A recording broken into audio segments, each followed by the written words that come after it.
तो आज का जो हमारा पहला जो प्रश्न होगा वो पूछा गया था कि मानव विकास सूचकांक का प्रकाशन जो है कौन सा अंतर्राष्ट्रीय संस्थान जो है आपका करता है। तो इसका जो राइट आंसर होगा आपका यूएनडीपी हो जाएगा।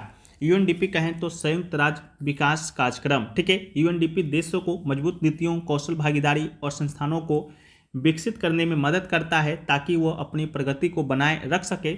और मानव विकास रिपोर्ट एचडीआर जो है संयुक्त राज्य विकास कार्यक्रम के मानव विकास रिपोर्ट कार्यालय के द्वारा जो है प्रकाशित होने वाला वो एक वार्षिक सूचकांक रिपोर्ट है। इसके अलावा यूएनडीपी है अंतर्राष्ट्रीय संस्था है जो मानव विकास सूचकांक प्रकाशित करती है।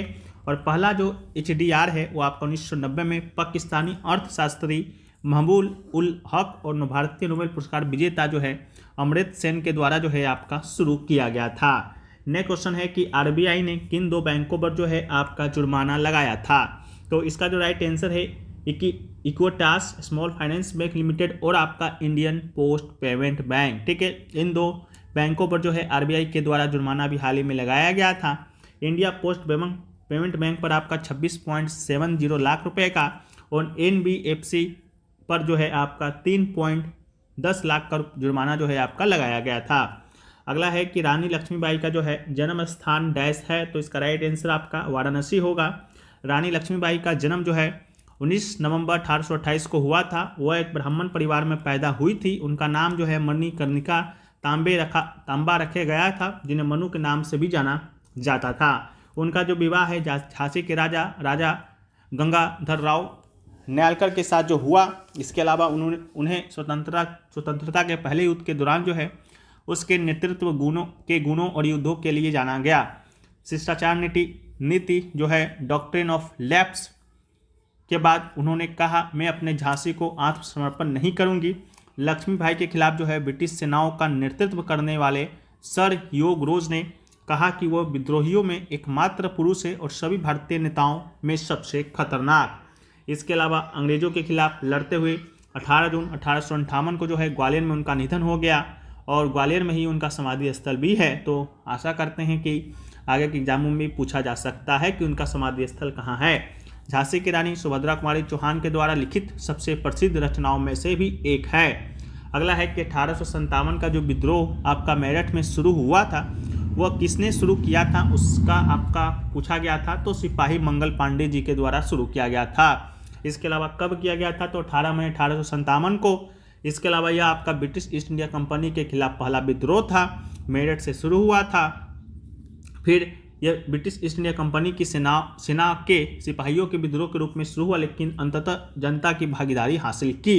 इसके अलावा 1857 के विद्रोह के कारण की बात करेंगे तो तत्कालीन कारण जो था चर्बी वाला कारतूस और सैन्य शिकायतों के मुद्दे पर अधिक जोर जो है आपका दिया गया था। सिपाही जो मंगल पांडे थे वो आपके बैरकपुर छावनी में एक सिपाही थे, ये भी प्रश्न पूछा जाता है।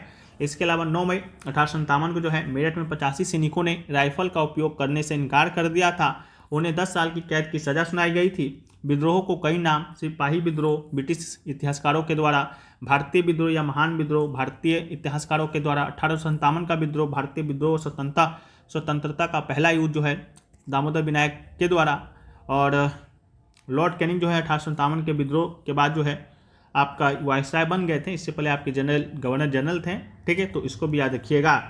नेक्स्ट क्वेश्चन पूछा गया अनुच्छेद 356 में किसका उल्लेख किया गया है। तो राष्ट्रपति यह घोषणा करता है कि राज्य के विधानमंडल की शक्तियां संसद के अधिकार के तहत या उसके द्वारा जो है प्रयोग होगी। नेक्स्ट क्वेश्चन पूछा गया कि मुगल बादशाह अकबर के किस वित्तमंत्री ने 10 साला नामक कराधान प्रणाली की शुरुआत की। तो इसका जो राइट आंसर होगा आपका राजा टोडरमल हो जाएगा। राजा टोडरमल जो है मुगल सम्राट अकबर के वित्त मंत्री थे। उन्होंने 1580 में कराधान की 10 साला प्रणाली शुरुआत की। यह प्रणाली पिछले 10 वर्षों में विभिन्न फसलों के औसत उत्पादन पर आधारित थी। राज्य का हिस्सा औसत उपज का 1/3 था। मुगल साम्राज्य के अधिकांश प्रांतों में 10 साला प्रणाली को अपनाया गया था, सिवाय उन प्रांतों के जो मुख्य रूप से मुस्लिम थे। 10 साला प्रणाली पिछली प्रणालियों की तुलना में अधिक कुशल और न्याय संगत कराधान प्रणाली थी। इससे यह सुनिश्चित करने में मदद मिली कि राज्य को राजस्व का उचित हिस्सा मिले, साथ ही किसानों के हितों का भी रक्षा हो। 10 साला प्रणाली भी अकबर के शासनकाल के दौरान मुगल समाज की आर्थिक समृद्धि में योगदान देने वाले कारकों में से एक था। अगला जो है वह पूछा गया कि which region has practice of shifting cultivation in India, तो राइट आंसर जो है north eastern region right answer होगा। Shifting cultivation is a type of agriculture in which a piece of land is used for quite some years until the fertility is dropped. After some years, farmers leave that land and move to the new plots. This cultivation is mainly done over a large part of northeast India. Next question पूछा गया as per census 2011 mail literacy rate कितना था, तो mail literacy rate था आपका 82.14% और overall literacy rate की बात करेंगे तो 74.04% और फीमेल लिटरेसी रेट की बात करेंगे तो 65.46% आपका राइट आंसर होगा। नेक्स्ट क्वेश्चन पूछा गया कि भारत का सबसे दक्षिण बिंदु कौन सा है, तो राइट आंसर आपका इंदिरा पॉइंट होगा। देश का सबसे दक्षिण बिंदु आपका इंदिरा पॉइंट है जो कि 6 डिग्री 4 इंच उत्तरी अक्षांश पर स्थित है। इसके अलावा इंदिरा पॉइंट ग्रेट निकोबार द्वीप पर कैंपेबल में स्थित है और भारत में सबसे दक्षिणी बिंदु और सुमात्रा इंडोनेशिया से लगभग 1500 किलोमीटर दूर पर स्थित है। ठीक है, तो इसको भी याद रखिएगा। इंदिरा गांधी ने भारत के प्रधानमंत्री के रूप में अपने कार्यकाल के दौरान इस स्थान का दौरा करने के बाद जो है इस स्थान का नाम जो है इंदिरा पॉइंट रखा गया था। अगला है कि भारतीय संविधान का कौन सा अनुच्छेद यह स्पष्ट करता है कि नीति निर्देशक सिद्धांत जो है गैर न्याय संगत है, तो राइट आंसर अनुच्छेद 37 होगा। भारतीय संविधान का अनुच्छेद 37 यह स्पष्ट करता है कि नीति निर्देशक सिद्धांत जो है गैर न्याय संगत है। 37 के अनुसार इस भाग 3 में निहित उपबंध किसी भी न्यायालय के द्वारा प्रवर्तनीय नहीं होंगे, किंतु फिर भी इनमें अधिकथित तत्व देश के शासन में मूलभूत हैं और विधि बनाने में इन तत्वों को लागू करना राज्य का कर्तव्य होगा। अनुच्छेद 36 जो है राज्य की परिभाषा का वर्णन करता है। अनुच्छेद 38 की बात करेंगे तो राज्य लोक कल्याण की अभिवृद्धि करने की और उनकी रक्षा करने का प्रयास करेगा, क्योंकि यह एक सामाजिक व्यवस्था है जिसमें न्याय, सामाजिक, आर्थिक और राजनीतिक से राष्ट्रीय जीवन के सभी संस्थाओं को अनुप्राणित किया जाएगा। अगला है इमली में कौन सा अम्ल पाया जाता है, तो इमली की बात करेंगे तो इमली में जो है आपका टार्टारिक अम्ल जो है पाया जाता है। प्राकृतिक रूप से पाए जाने वाले अम्ल जो है खाद्य पदार्थों में स्वाभाविक रूप से होते हैं, तो उसी प्रकार इमली में जो है टार्टारिक अम्ल पाया जाता है। इसके अलावा अगर आपसे पूछा जाता कि सेव में जो है कौन सा अम्ल पाया जाता, तो सेव में जो है आपका मौलिक अम्ल पाया जाता है। दूध की बात करेंगे तो दूध में जो है आपका लैक्टिक अम्ल पाया जाता है। नींबू की रस की बात करेंगे तो नींबू के रस में जो है आपका सिट्रिक अम्ल पाया जाता है। टमाटर की बात करेंगे तो टमाटर में जो है आपका ऑक्जेलिक अम्ल जो है पाया जाता है। अंगूर की बात करेंगे तो अंगूर भी आपका खट्टा ही होता है, तो इसमें भी आपका टार्टरिक अम्ल ही पाया जाता है। विनेगर की बात करेंगे तो विनेगर में जो है आपका एसिटिक अम्ल जो है पाया जाता है, एसिटिक अम्ल पाया जाता है, इसको भी याद रखिएगा। नेक्स्ट क्वेश्चन पूछा गया कि भारतीय संविधान में साल 1976 से पहले क्या नहीं था, तो इसका जो राइट आंसर होगा वह आपका मौलिक कर्तव्य की सूची राइट आंसर होगा। भारतीय संविधान में साल 1976 से पहले जो है मौलिक कर्तव्य की सूची नहीं थी। साल 1976 में 42वां संविधान संशोधन के द्वारा जो है संविधान में नागरिक के 10 मौलिक कर्तव्य को शामिल किया गया था और संविधान में प्रस्तावना में भी संशोधन किया गया था। 3 शब्द जोड़े गए थे, पंथ निरपेक्ष, समाजवादी और अखंडता।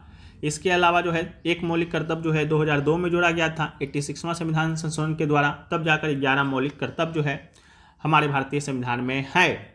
नेक्स्ट क्वेश्चन है कि पश्चिमी घाट श्रृंखला का जो है भारत के किस राज्य से शुरू होता है, हालांकि विस्तार पूछा गया तो ये गुजरात से शुरू होता है। प्रायद्वीप के पश्चिमी तट के समांतर 1600 किलोमीटर के विस्तार में 1,60,000 किलोमीटर क्षेत्र में फैला हुआ है। सीमा गुजरात से शुरू होती है, कर्नाटक, गोवा, महाराष्ट्र, केरल, तमिलनाडु राज्यों से होकर गुजरती है और पश्चिमी घाट पश्चिमी तट के समानांतर स्थित है, जो निरंतर और केवल दर्रों के माध्यम से पार किए जाते हैं। इसके अलावा जो है अनायमुडी जो है पश्चिमी घाट का सबसे ऊंची चोटी है, तो इसको भी याद रखिएगा।